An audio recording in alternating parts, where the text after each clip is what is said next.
EVM से कैसे होती है वोटों की गिनती? कैसे गिने जाते हैं वोट? ऐसे होती है पूरी काउंटिंग।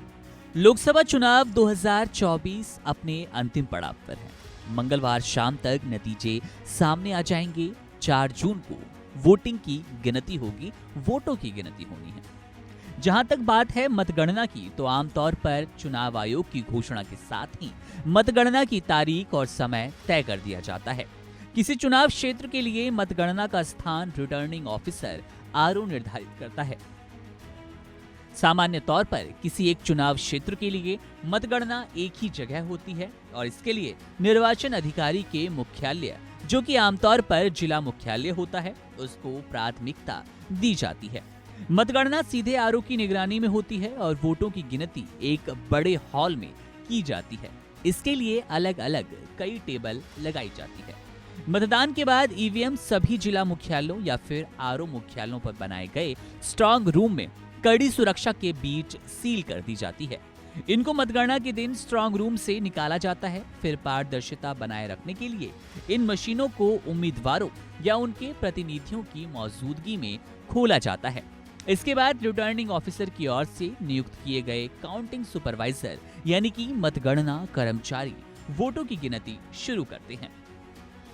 मतगणना कर्मचारी की निष्पक्षता बनाए रखने के लिए 3 स्तरीय रैंडमाइजेशन प्रोसेस के जरिए इनको नियुक्त किया जाता है। इस तरह से मतदान के लिए कर्मचारियों की नियुक्ति होती है। मतगणना तय समय पर शुरू होती है। सबसे पहले पोस्टल बैलेट और पोस्टल बैलेट की गिनती सीधे आरओ की निगरानी में शुरू की जाती है। इनके लिए अलग से टेबल की व्यवस्था की जाती है और सहायक निर्वाचन अधिकारी की नियुक्ति भी होती है। व्यवस्था के अनुसार इलेक्ट्रॉनिकली ट्रांसमिटेड पोस्टल बैलेट व पोस्टल बैलेट की गिनती शुरू होने के आधे घंटे बाद इलेक्ट्रॉनिक वोटिंग मशीनों में पड़े वोटों की गणना शुरू होती है। इसके लिए जरूरी नहीं है कि पोस्टल बैलेट की गिनती पूरी हो चुकी हो। यही नहीं, मतगणना के लिए ईवीएम की केवल कंट्रोल यूनिट का इस्तेमाल किया जाता है। इस प्रक्रिया में बैलेट यूनिट की कोई भूमिका नहीं होती, इसलिए उनको टेबल पर नहीं रखा जाता। मतगणना के दौरान जब 14 ईवीएम में डाले गए मतों की गिनती पूरी हो जाती है, तो एक राउंड या एक चक्र की गिनती पूरी मानी जाती है और हर चक्र का नतीजा साथ ही घोषित किया जाता है।